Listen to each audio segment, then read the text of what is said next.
Barclays Premier League football is back. We have our first game coming up later on today, Burnley versus Manchester City. It's been a short break, but it's been too long, and we're so excited to be back watching our favourite teams, watching our favourite league, and hoping, praying, believing for silverware again this season, which has started off nicely for us boys in red and white, although I'm wearing blue. I'm going to cover all of that and more in this episode of One Kick from Glory. I'm joined today by Matthew, Hey. Craig, Yeah. and we've got Mark joining us via phone. He's going to chime in with some cool opinions on his thoughts going into the new season. But to start things off, we're going to start off at the game that has dominated this week's headlines and the weekend's headlines too, and that is the Community Shield, Arsenal versus Manchester City. I'm going to start with you, Craig, talk about that game. So first things first, how did you feel watching the match? How did you feel about the result? I was very happy with the result. It was a game where Man City scored like in the I think it was in the 80th minute they scored, 80 something minute they scored the goal, and I thought we were going to lose the game, and Arsenal should have fought their fight back. They brought on Trossard for Martinelli, and an instant impact. Martinelli, Trossard got a goal deflected on one of the players, and it went in. And then after that, I thought, Arsenal going to get the winner here. And they went to penalties and we beat them on penalties. I was very happy with the performance.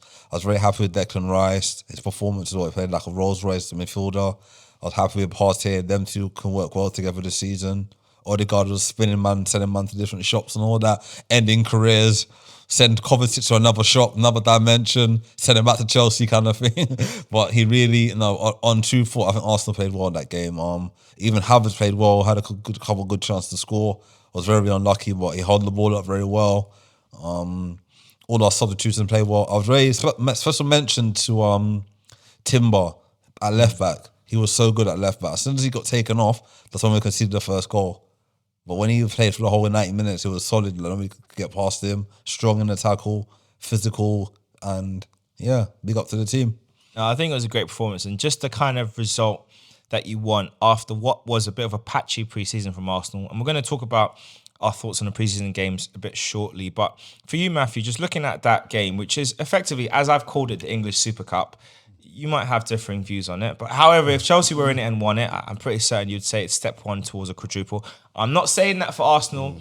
All I'm saying is we've won the first trophy of this season, which it is, because if it was in any other country, it would be a Super Cup. But for some reason, we call it the Charity Shield or the Community Shield now. But for you, Matthew, what's your kind of thoughts on the match and the potential implication it might have on the longer season? Well, I think all eyes are going to be on your team because you've had not just, I wouldn't say you had the most signings, but you've had the most significant signings. And we're not just talking in a way of filling areas of who you've got. You've pinched rivals, you've pinched from Chelsea, you've pinched from West Ham, both of who have had European success over time, pinching of other clubs. And these are big players, Havertz and Declan Rice are two massive additions to your team. So it's always going to be really interesting to see how those players were going to bond in technically the to the Premier League, the kind of the preview to that Premier League to kind of see what to expect. And, they haven't exactly hit the ground running, but what do you expect? It's only been a handful of games have been together. We're not going to know more until at least 5, 6, maybe 7 or 8 games in. But it's kind of like Craig just said, it was some of your players that you've had before that have kind of taken a bit of a shine, I don't know what happened with in midfield, but Odegaard might have just sent people to Box Park for and done some backs for him for here. You definitely see the Kovacic there, which is no regret. Like I told you about Kovacic, you could have him in where in front of goal, half an inch out. He will pass the ball to someone else. He only likes to score from 60 yards out, and even then, it's a bit of a miracle. But yeah, Havertz seems to be happy in what he's doing. Had a couple of half decent chances, like he said. The goals though were not great to concede from either side. It's just one of those things where it's still, and that's I think something that's very key for both the clubs, that they're both still very much in a kind of experimental phase, despite the fact of how much money you've spent and the additions, or should I say the lettings off that they have had. Let's not forget in place of say how Kovacic is come in, Gundogan is gone. Mahrez is gone. Right. You could argue two very significant squad players, especially Gundogan, who'd come up, who effectively won in the Premier League, not the season just gone, but the year previous. if it wasn't for him coming up against Villa, scoring, I think, 2 goals. That's right. They effectively league could go the other way. Plus, with Gundogan gone, there's a whole heap of goals that he won't score against Chelsea. So, yay. And also with Mahrez. So, yay on that one too.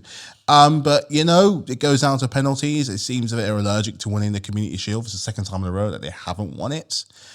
So, this could be kind of allergic. But, got to win the games that are in front of you. And you've made a statement, leading on from the failure from last season, that you mean this is it, like we can beat Man City. It can be done. If we can do it in the rehearsal, we're going to do it in the matinee, main performance.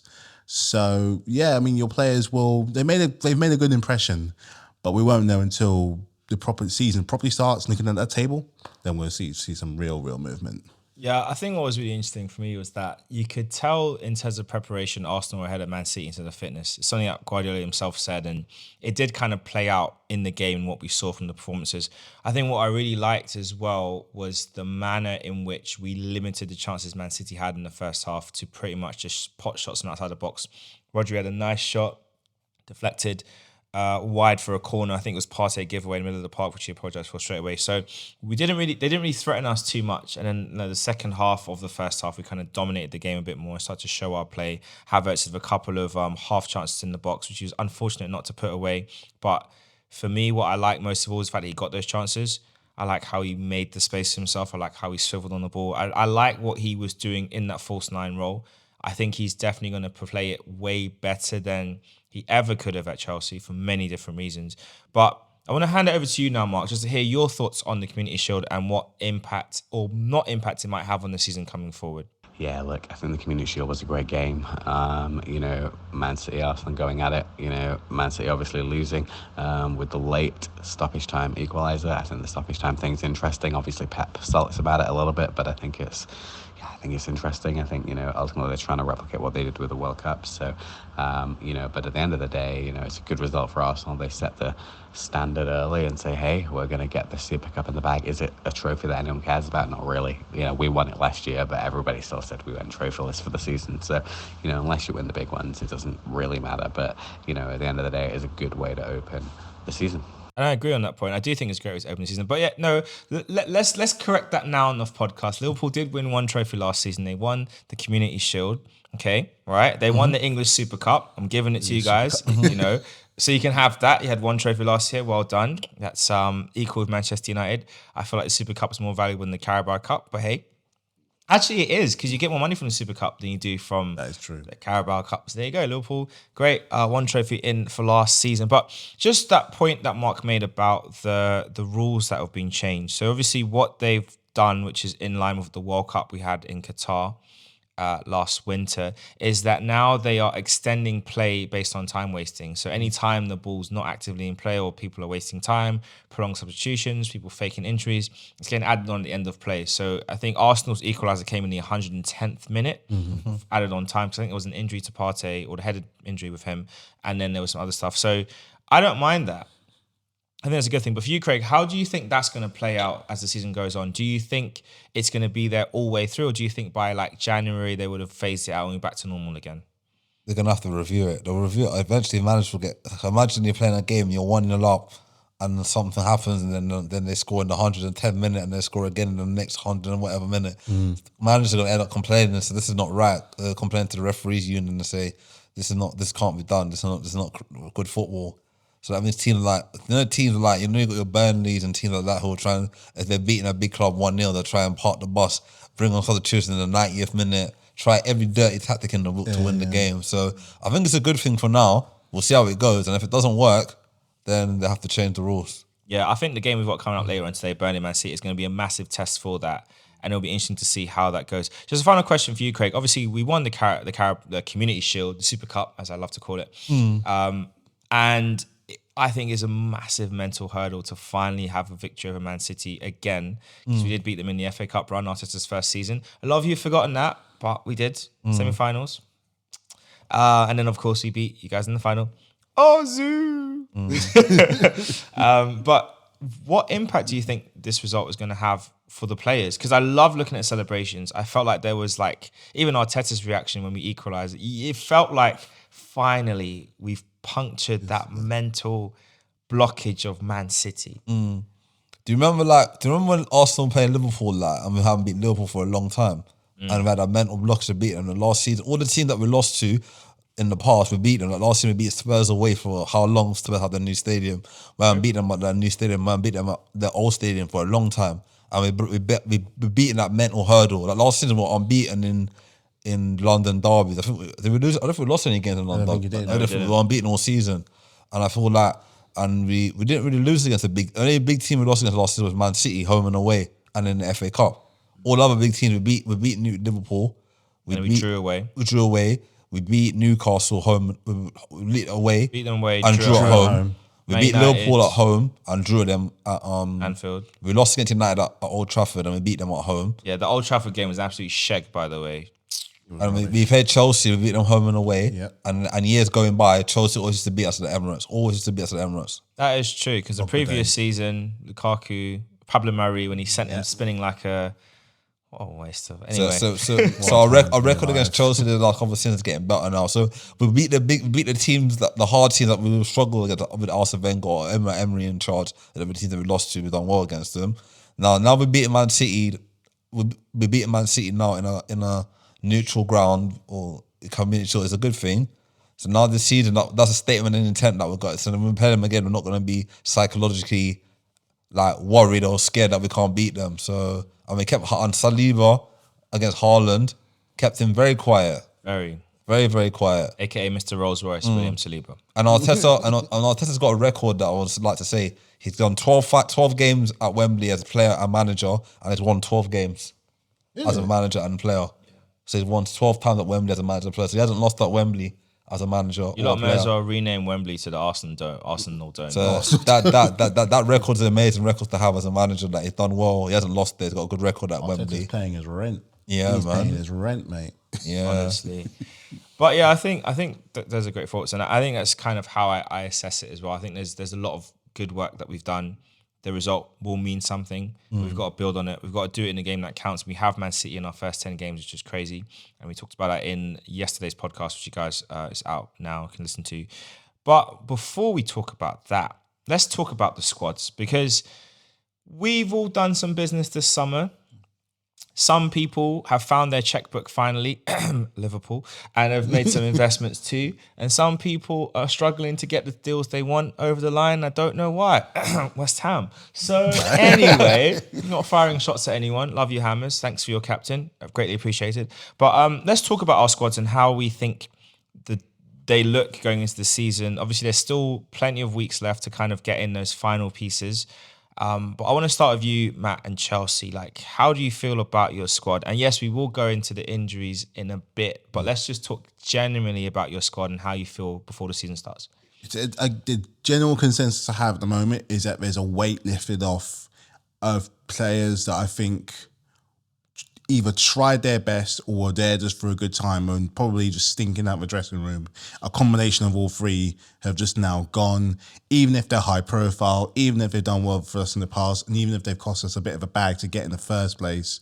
Just losing those high profile players that just weren't working in the club has somehow, I think, given a new lease of life going into a new season with the expectations kind of measured to where they are. I don't think there's expectations to do a huge amount with not having that European spot, obviously. Got a question for you. Yeah. Who are the names of the players that you think were the stinkers that needed to move on? That needed to move. Well, I don't think we look worse for having no Mount, no Havertz, no Pulisic, Kovacic. As soon as Jorginho went, he didn't know what to do anymore with his life. Jorginho? As soon as Jorginho went, what was the point? It was great. They worked well together until he dipped, and Kovacic was. Kovacic was lost. Yeah, that's true. He was lost. Yeah. Losing those players hasn't made us weaker. You forgot one. I've forgotten two. Loftus-Cheeks. Lovely model, great model, great looking guy. He's been there for years and he hasn't established himself. He only had one, maybe half a good season of time there. It wasn't going to work. He needs to go. Pulisic promised a lot of him after a horrible injury, never came back. We've still got two stinkers that, good God, need to go. And that's Ziyech and Lukaku. Gotta go. She's still there. He's still there. That's how you're not coming for him. He failed his medical. He failed. How do you? He's still there. He failed his medical, Clive. He's still there. A lot of people don't realise that he's actually still there. You look on all the things, he's still part of our He hasn't club. got squad number. Him and Lukaku haven't got squad number for this season. No I one's checked it seen, yesterday. and look, he's not one to Juve, and everyone seems to have got on Ball Ziyech. I don't know, but just they're the last two of the rot that got to be left of the rot that are there. But we're no worse without those bunch of players that are left behind. Because if anything, now those new signings are able to shine under a new manager with a new voice and players slightly more free. The football got a bit stagnant after a while because of so many different directions. We didn't know where we were going. At least now with someone, there's one message, one set of instructions, a whole new bunch of players, young players that, can play a style of football that he wants. Looking at the preseason we just had, you have to say it worked. It really, really has worked. And I like what we see because we're just looking a bit more. I get the vibe that when Lampard first came in, where there wasn't really much riding, but there was a vibe there. We're playing expressive, we were fun, we're exciting, we're going forward. We actually look like we have some kind of style of play going on. All right, defensively, we're still letting a little bit. But at least on the other side, we're counteracting for it and we're not backing down. We're trying new and interesting things. The likes of Nkuku and Jackson have slotted in really, really well. They've made things step up. Sterling, likes of Sterling, step up their game. Obviously, we've had the announcement of Reece James being their captain, which is a fantastic achievement.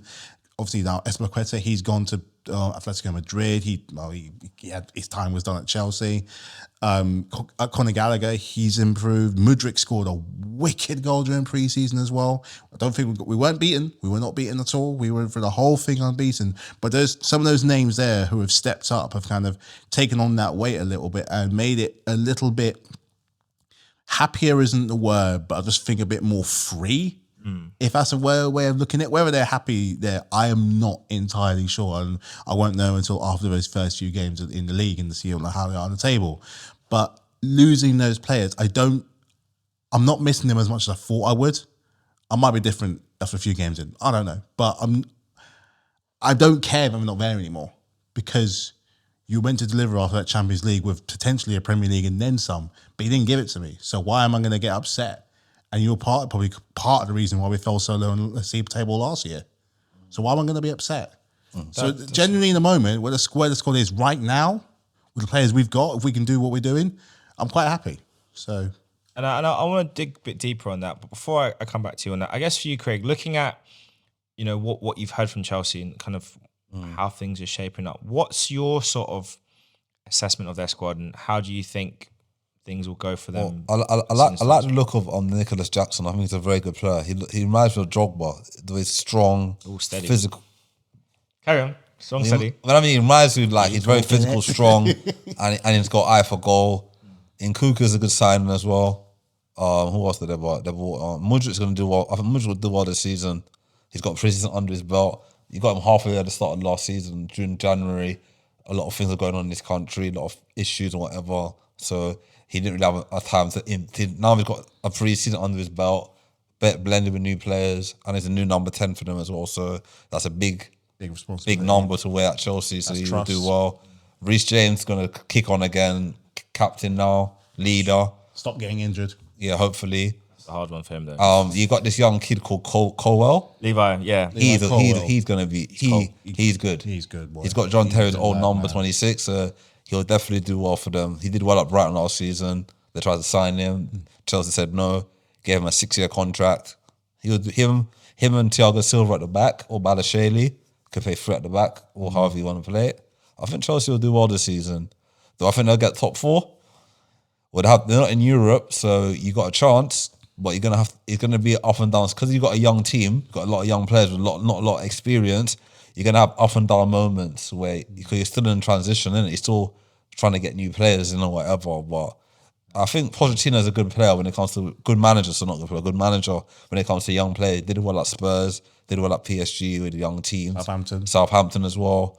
Espanyol when it was in Spain. So he knows how to work with young players. So you guys will be up. I think you guys are gonna have an up and down season this season. I think some games you'll win easily, some games you might struggle. But that's all in. Once he gets the rhythm out of them, the way how he wants them to play, then we'll see what happens. But I think maybe even if you get fifth this season apparently that's going to be Champions League spot this season as well. If you finish fifth, yeah, Fifth? I read it up today. They're going to have this season. If you finish in fifth place, you get Champions League.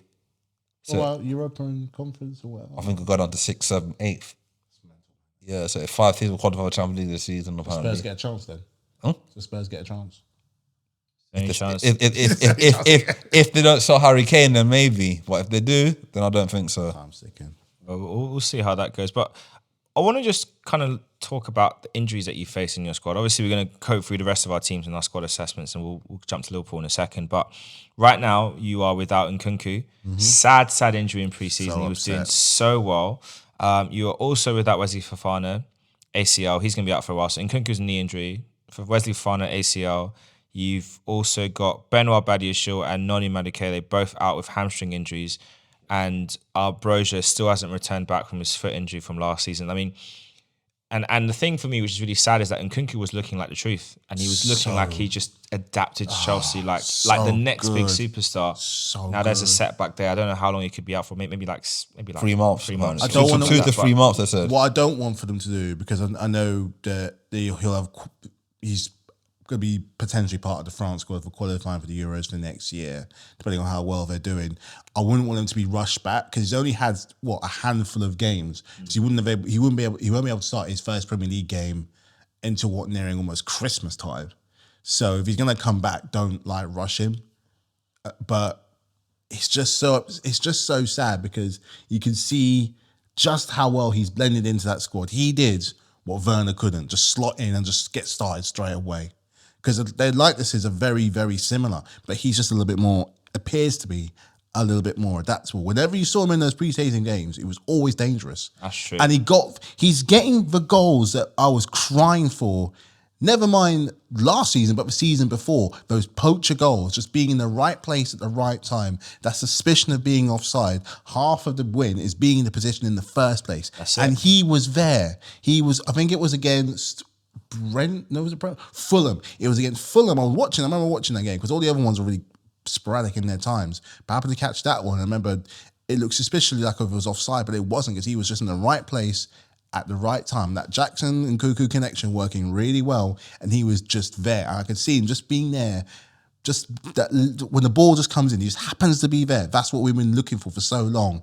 And now he's injured for potentially 3 months. It's so upsetting. And we got key games. We've got Liverpool in the first game. It's a big hole to fill in this moment. It really is, but we'll have to ride it. I'm sure we'll be all right. It's a massive hole to fill, and it's going to be a shame, and it's going to be interesting to see what Pochettino does to kind of cover that. But speaking of Liverpool, we're going to hear from Mark in terms of his thoughts on Liverpool, their squad, and how I think things are going to go for the new season. I think my assessments on Liverpool's squad is that they've signed well in midfield, but they need a defensive midfielder. And without a out-and-out defensive midfielder, they're going to struggle defensively. It looks a little shaky. They need a centre-back and, probably a out-and-out defensive midfielder. And without them two signings, you still do worry a little bit about Liverpool's position going into the new season. I think Europa League is good for squad depth, but kind of offers a bit of a distraction, I guess, until the latter stages, or works as a bit of a distraction until the latter stages. Obviously, Arsenal are very aware of that. So, I think that's my kind of thoughts on Liverpool moving forward. Still undecided on what's happening with Trent. I think it's a little all over the place. We need a little bit more clarity around some of these things, but defensive midfielder, Caicedo, Lavia, someone different out of the blue, but a defensive midfielder is needed. Speaking of Moses Caicedo, there's news breaking today that Liverpool are looking at about to make a bid. They've contacted Brighton about him. That would be a massive statement signing if you get him alongside McAllister. That's bringing back that Brighton trident. Then you've got Szoboszlai in there, who is just a wild shot. And I think, Szoboszlai potentially, hear me out on this, folks. Hear me out. Let me land, yeah? Szoboszlai potentially could have the impact to Liverpool that Coutinho had when he first joined them. Agree. Say that. I agree. Not wild. It's not wild at all. It's not my worst ever take on this podcast, and I've had some bad ones. I think that's the most measured one I've had so far. But I just look at the game, and he's a set piece taker. He's a good dribbler. amazing long shots. You think of Coutinho, and the things that stood out with him is that his dribbling, is his finishing, his ability to shoot from far. And Liverpool don't have that unpredictability. Well, didn't have it last season. They used to. In their play. They used to. Yeah, kicking long ranges, man. Yeah, but now having that player that can do that is going to be very important. So we'll see how that all pans out. I mean, I guess just looking at their squad, they've had Nunes has had like a full preseason now and a full season under his belt. Diaz is back from injury, scored an amazing near post flick in their last preseason game a couple nights ago, which I was really impressed with. Very happy there. Like I said, the other two new boys, McAllister and Szoboszlai, getting into things. Szoboszlai had a good free kick and a good set piece. I think it was Szoboszlai's corner which Diaz flicked in, so that was nice to see. Gakpo is looking more and more like a baby knockoff Omri. Just saying. I'm seeing shades, and I'm a little bit jealous of you guys. A little bit jealous. It's a little bit. I'm not at the point now where I'm like, yo, we needed to get that deal done. But I'm at a point where I'm thinking there's something there. Centre forward spot for Gakpo long term. There's something there. I like what they're doing. Do you think, and I'll ask both of you, to start with you, Matthew, do you think Liverpool will be in the shout for the top places, especially if they can pull off this midfielder, whether it be Caicedo, whether it be Lavia, whether it be an unknown player that we haven't considered? Do you think they'll be in contention for the top three at least?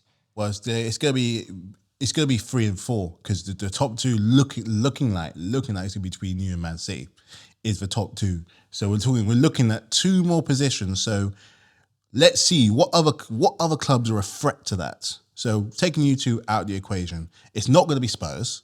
They're on the brink of losing Harry Kane, and even with Kane, they weren't that threatening. It's not going to be someone like West Ham. They haven't filled that hole that Declan Rice has left. They've got plans, they've got things, but they haven't actually done anything. Then there's Manchester United. And then there's Newcastle United. So a really realistic Missing one.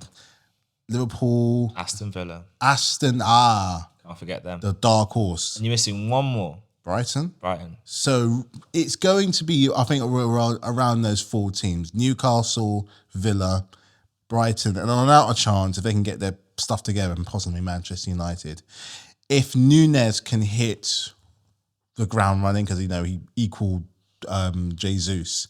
He's now had a pre-season, a chance to work around with the players that he's now working with. Salah will possibly taking a bit of a seat back with those new forwards coming forward. Trent coming forward as well is going to change things rather drastically. If they're able to get in Caicedo as well, and who else are after again? Lavia, one of the two. One of the two. If they can get that established, then, and if they're all fit and play in a way that I know in my mind how they think they could be the 3rd best team in the Premier League. I think that 4th spot will be with those other teams, your Brightons, your Villas, your Man United. I think if you're in Liverpool, you're aiming to get firmly into that top 4, not teetering around 4th or messing around with that. Have a good run in the Europa League, maybe even win the Europa League to establish how you're saying how Gakpo is looking like a young Henry. Experiment it there in the Europa League, playing against teams where he's able to have a little bit more freedom rather than the teams in the Premier League. Allow him to have that freedom, potentially get to a final. You're in the FA Cup, League Cup, who knows? They're all going to necessarily get up for grabs because you two are going to be after the big ones for Champions League and the Premier League. I mean, one of you two, that's going to be your area. I really, really do. So they're going to be over that 3rd spot. Have a great one in the Europa League. Have Gakpo have that freedom. And now Caicedo or Lavia to kind of dominate the midfield a little bit and just give Nunes that service in those particular games. Then you're looking at, I reckon they should be targeting 3rd, and I think Bobby will get 3rd. Yeah, I think it'll be interesting to see how it all pans out. And I mean, I think Liverpool are going to be up there.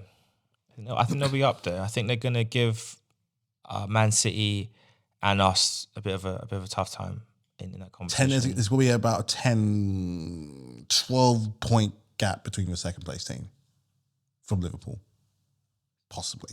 Or you think there'll be a 10-place gap between Liverpool and then the team below them? Or no, so between you two. Oh, so we top 2 and then a 10-point gap to 3rd, yeah, basically. I can't call between the two. I won't know until the first 2 games come through. That's but the gap will not be huge between them, and the team in 2nd. Got you. Okay. Well, we'll see how that all pans out. And I guess just moving away from Liverpool now, let's talk about Arsenal. Super Cup champions. I'll keep saying that until you guys get bored and sick of it, but it is the truth. Deal with it. Very happy. For you, Craig, what's your thoughts on the squad? How do you feel about what we've done so far? And what and deals that are not fully done but are practically done. How do you feel about those? I still feel we need 2-3 more players. Always wanting. I think if we sell Holding and we sell, I don't know, I'm hearing rumours we might sell Holding and we might sell Tierney, might get sold. So we need to get another defender in. We'll definitely need another right winger to challenge Saka, because Saka gets injured, then we're screwed. And we need a centre forward. I've been saying it for a long time, and definitely another centre forward, because if we sell Balogun, Jesus is injured at the moment, so I don't know how long he's going to be out for. So about 6 weeks. 6 weeks. Yeah. It's not.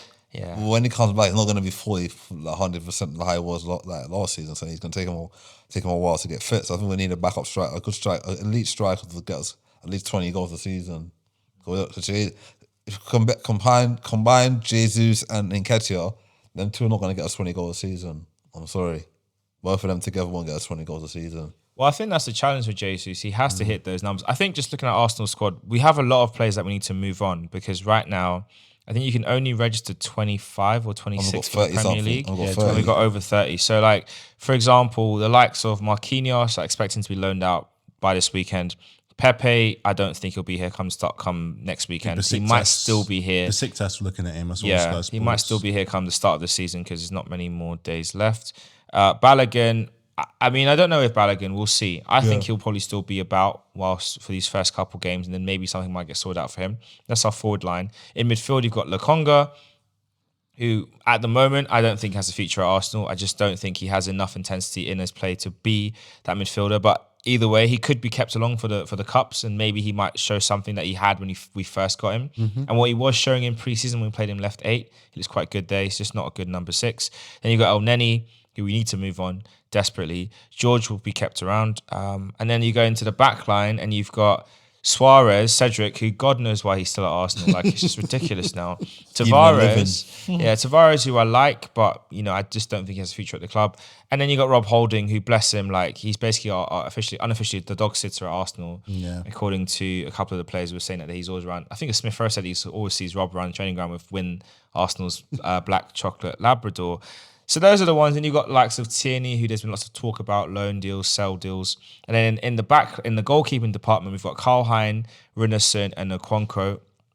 I think Okonkwo will probably go out on loan.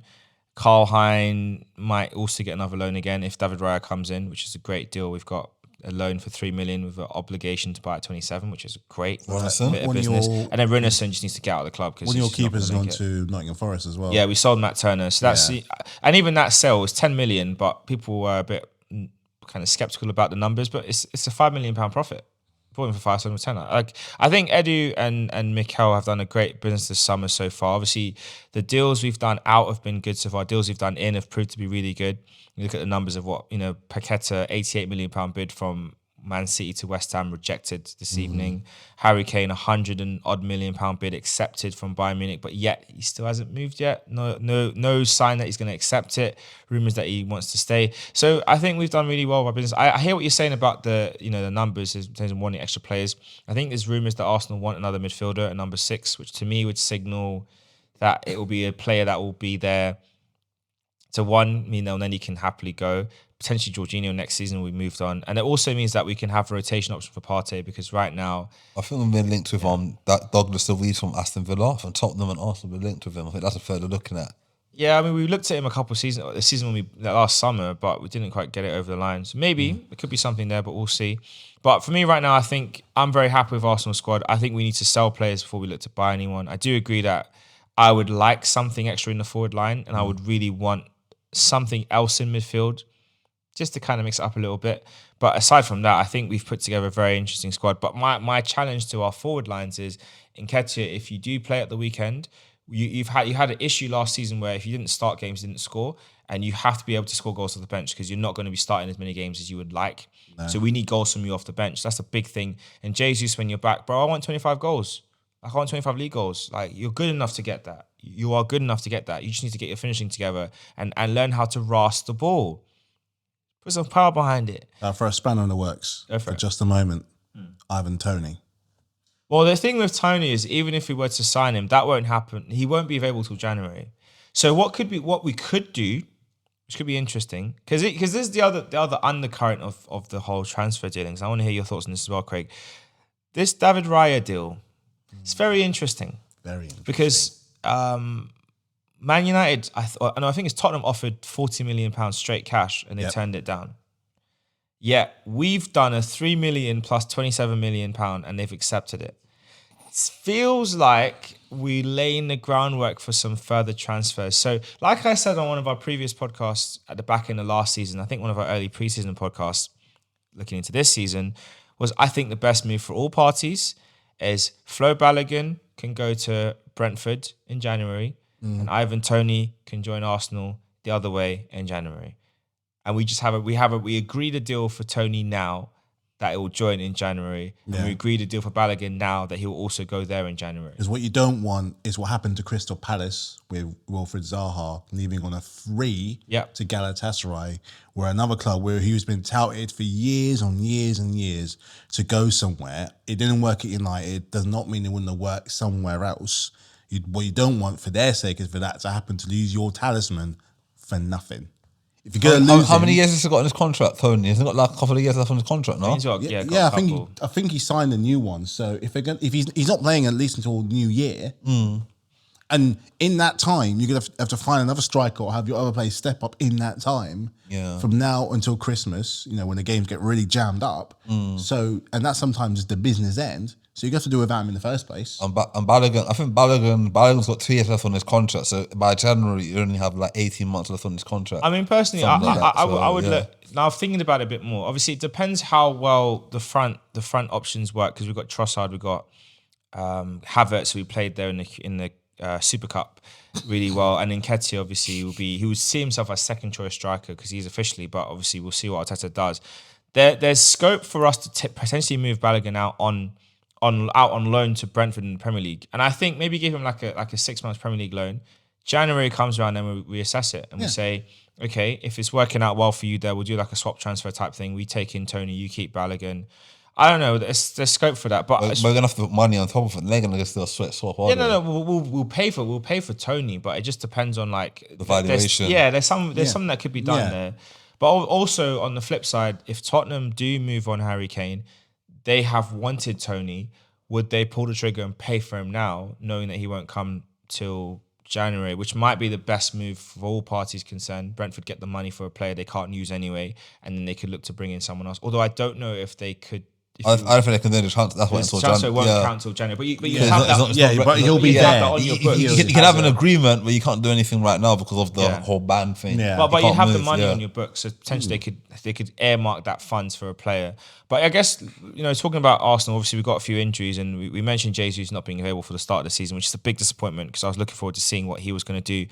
For you, Mark, like what impact do you think Arsenal will have without Jesus, and do you think it'll be better for us, or do you think we'll struggle without him?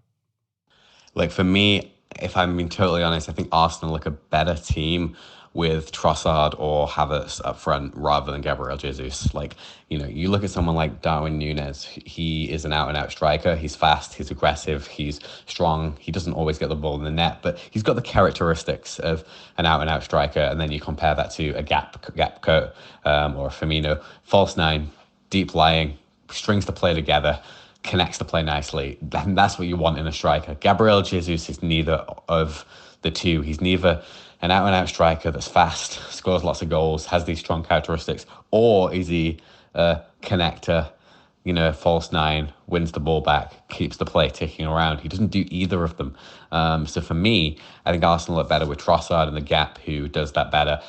Havertz in the gap, who does that better, although granted has shown that he couldn't fully do it at Chelsea. But I think you're going to get a different Havertz at Arsenal. So I actually think, with that in consideration, I think it's a blessing in disguise for Arsenal losing Gabriel Jesus. Whereas Nkunku missing for Chelsea is a big miss because he scored a lot of goals in the Bundesliga. He's a good number 10 who's going to be able to win the ball, get lots of assists, score lots of goals. I think Chelsea will miss him, and it will be hard for Chelsea to link up the play without a player of his quality in that kind of behind the striker position. So that would be my feeling on that.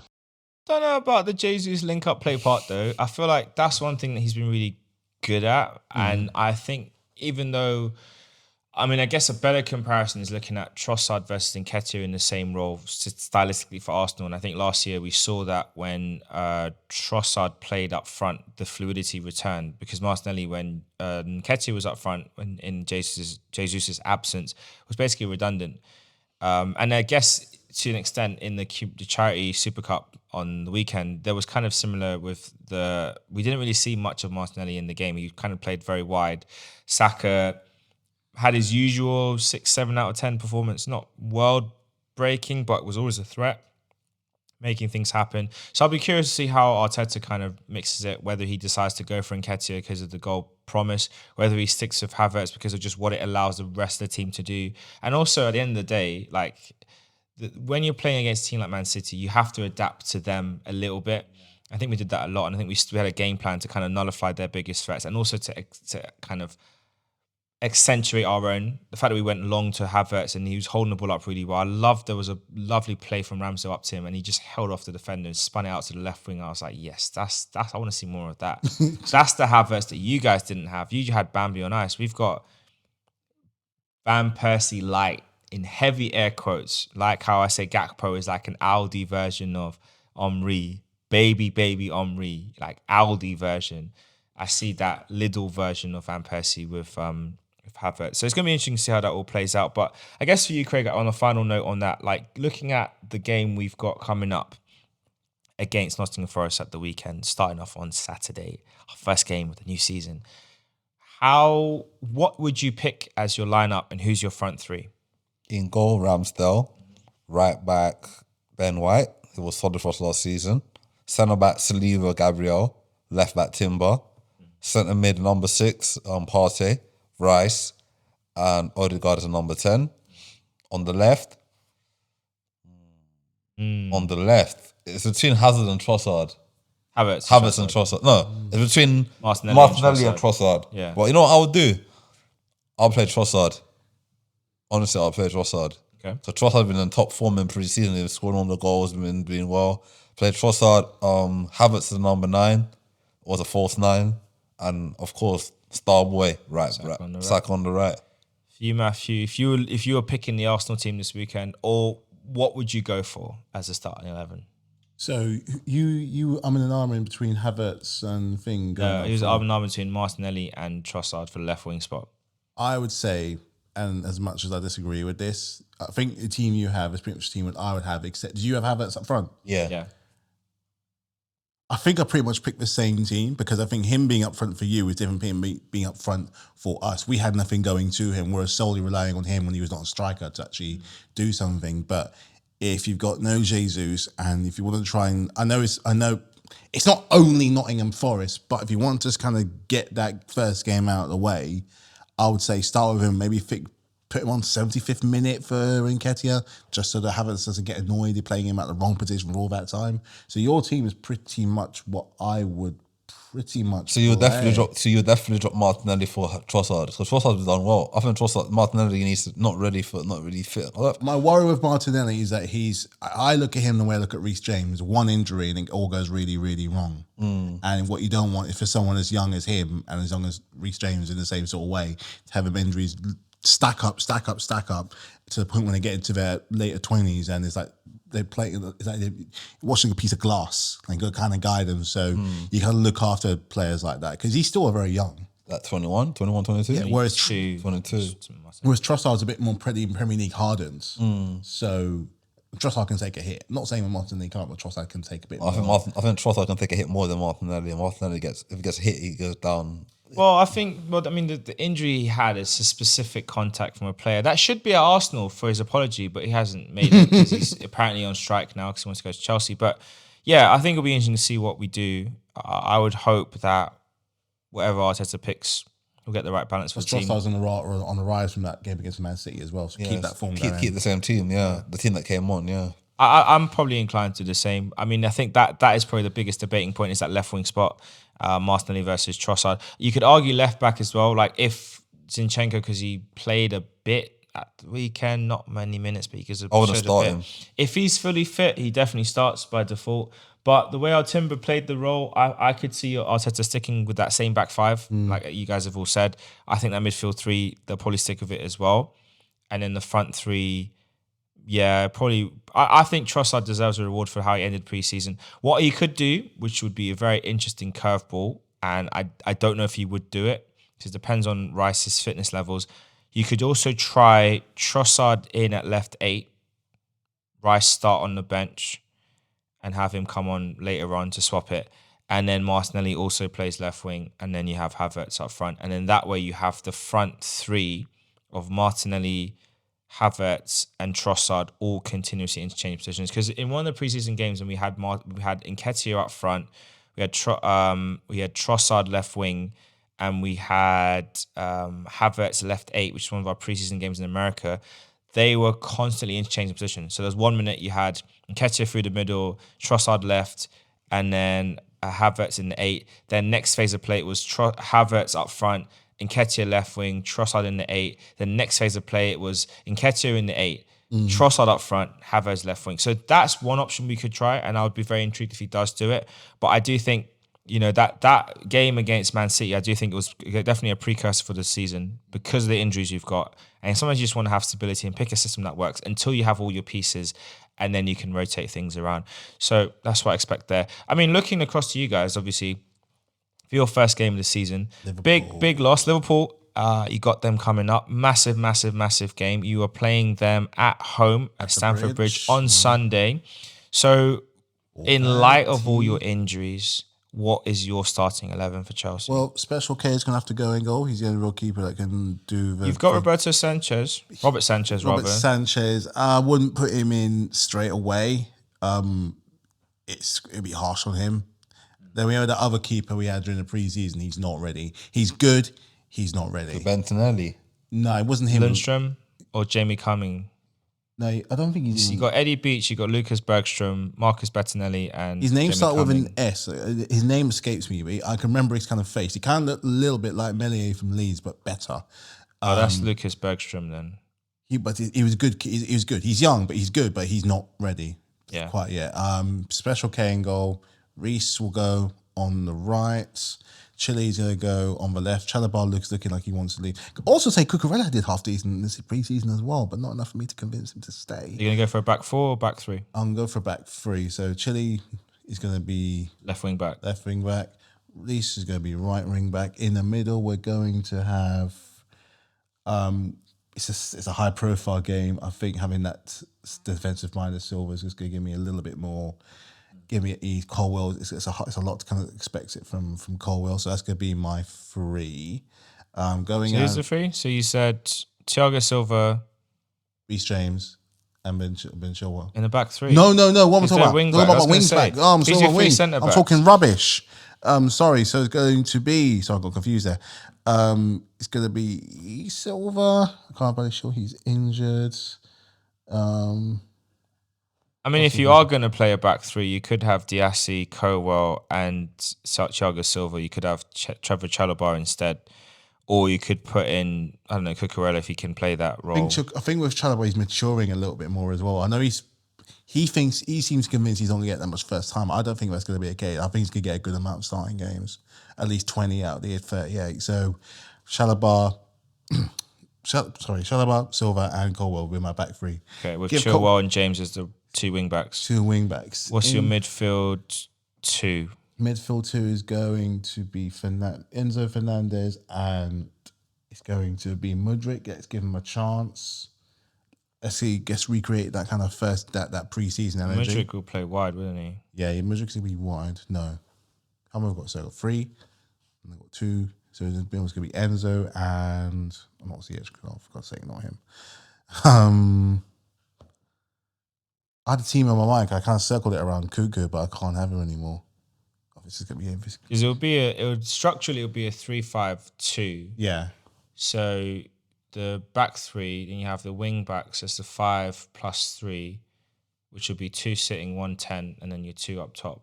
Yeah. That's one way of doing it. Or you Conor could do a Gallagher? 4-3-3. Conor Gallagher's actually done quite decent. So you could have Enzo and Gallagher as your 2, Mudryk in the 10, Mudryk's 10. Sterling and on the then right, Sterling. Jackson, and who Nicholas was on the left? Jackson. Who can you put on the left? You can play No, Mudryk that's on the it. left as well. Sterling, because it's 3, 5, 2. So you could have Jackson and Sterling up top then. Sterling can't play up. If Sterling's gonna be up top, he's gonna have someone with him. He can't. He's not a striker. He's more of a supply man. Every time in most of the games in pre-season, he was trying to supply someone. When he does get a thing on goal, he just tries that one little trick too many. Yeah, so I mean, so the way you could do it structurally, it will be a 3-5 or it'd be a 3-4-3 with. So you could have Jackson up top. Behind him, you've got Sterling and Mudryk in 3 roles. Yeah. And behind them, you've got Chilwell left, James right. Enzo, Gallagher, and then behind them you've got Chalobah, Colwell, and Thiago Silva. And Kepa in goal. And then Kepa in goal. That game, I think that team did actually play partly in pre-season. I don't think Nkunku started straight away because this thing started. If it's pre-season technically started in June, he wasn't our player until the 1st of July. Yeah. So we've already had to play without him anyway. I don't think we still won a couple of games. Then Nkunku came in, kind of complete that little bit of a circle. So that's going to be that's in raw best party. That's the team I'm going to start with. And then the other option you have is you could, instead of Gallagher, you could play Carney Chukwuemeka in the midfield too. You could also give Lewis Hall minutes. I don't know if you've loaned him out. It's going out on loan. It's going out on loan. So Carney Chukwuemeka could play there instead. Yeah. Up front, there's not really many other options. I think that's going to be it. Sterling, Jackson, and like Mudryk would have to be the ones. Yeah. Unless you want to bring back Romelu, Lukaku, He doesn't have a number. He doesnly have a space on the team. So that's a no for him then. I mean, look, if push came to absolute shove, and arguably he's working with probably a more creative and quicker team. So if he positions himself in the right place, it could work. So you're £100 million striker, so you're gonna have to make it work somehow. Nothing to say here. Make it work or get rid. Nothing to say here. Really. Who signed him? Was it Abramovich who signed him, isn't it? Yeah. That was his last signing. Tuchel didn't want him. Tuchel didn't want him. He wanted Haaland. You wanted Cristiano. Who wanted Cristiano? Thomas. No, sorry. Your owners did. Your new Bodie owners wanted did, Ronaldo for the shirts. Madness. Tom Tuchel would not entertain it. So Abramovich wanted Haaland. No, Tuchel wanted Haaland. Abramovich wanted Lukaku. Yeah. Hey, the Abramovich, he did good for you guys, but every now and again he made a few mistakes. And Haaland would have been cheaper. Shevchenko. Haaland would have been cheaper. That's true. That was his friend. He brought him over. Yeah. I guess now, thinking about it, obviously we've seen a lot of deals done this summer. What would you say has been like the best signing on paper? Outside of our clubs, who would you say has been like the best signing on paper that you've seen across the league? Or McAllister for Liverpool. For how much they got him for as well. That's a bargain. What would you say? For Newcastle. Depends how well it works out, though, because I think, it could be. Depends how well it works out. I don't know who I would say at this point in time, which is weird, because I thought I had a player in mind, but I don't know. That's unusual. I think it's a lot. I think because a lot has happened, not necessarily for our clubs. Yeah, there's been a lot of crazy deals going around. It's been very hard to keep up with everything. Oh, actually, no. No, I can't say that one. But yeah, I can't think of one right now.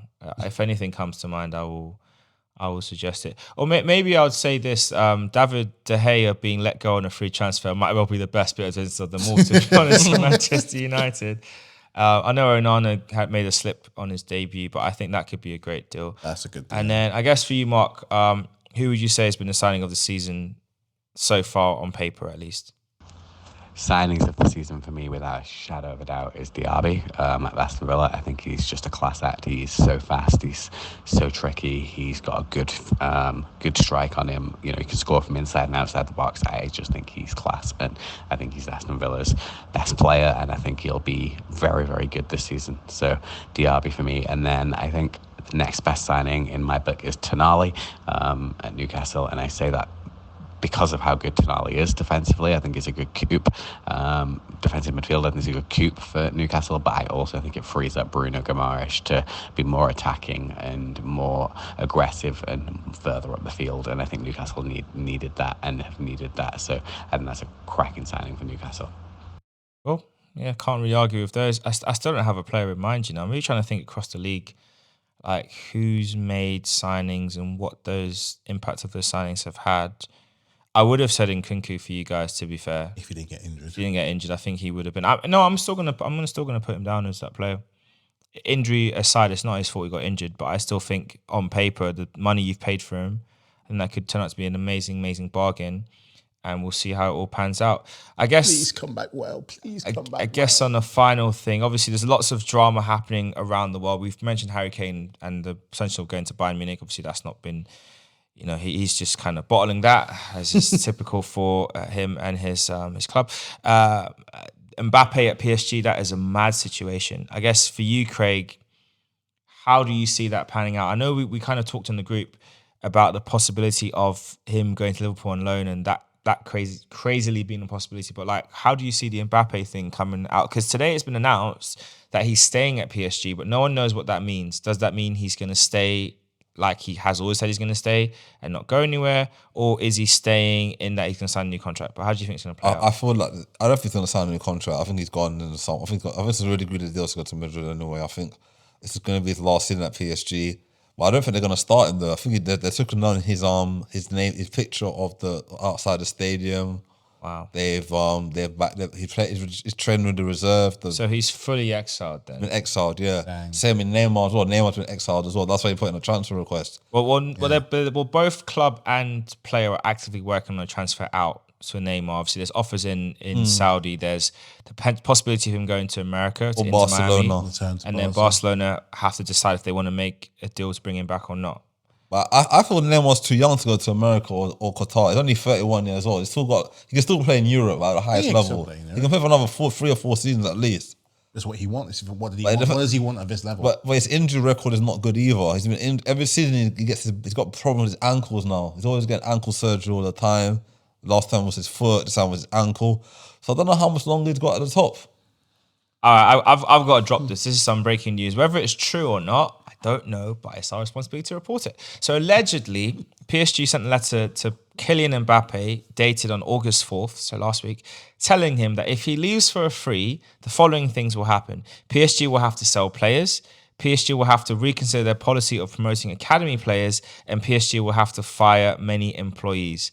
That is disgusting and childish from a club to even send that to a player.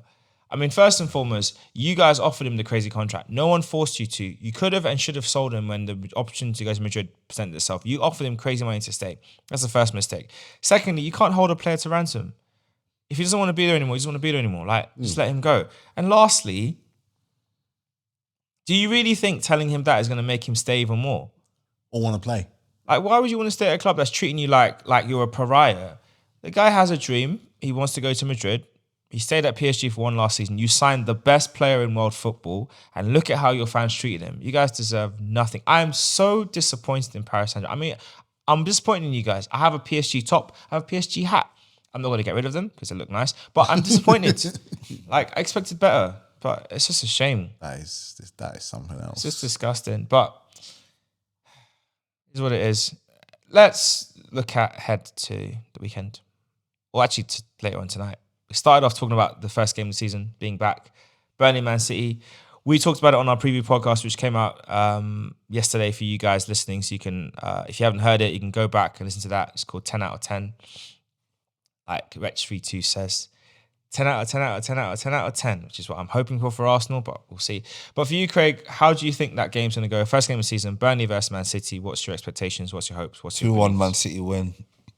I think Man City are going to squeeze it. I don't think it's going to be a battering. I think Company knows a lot about Man City, and it's going to be a very Company's going to play like a defensive game, not going to play an attacking game, just to stop Haaland from scoring.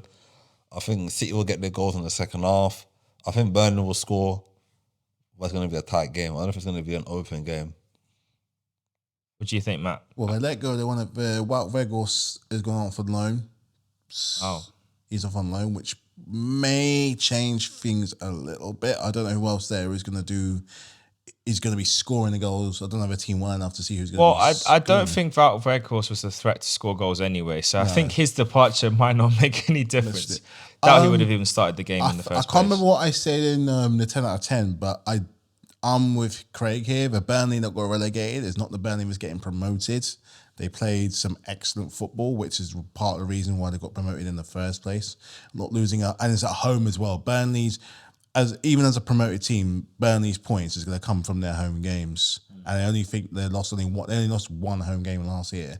So here is where it's going to count. I can't remember what I said before.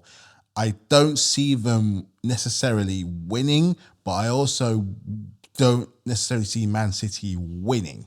So I'm going to call it's going to be a 1-1 or a 0-0, but it's not going to be... I'd be very surprised if it was an absolute walkover for City. I just don't think it will.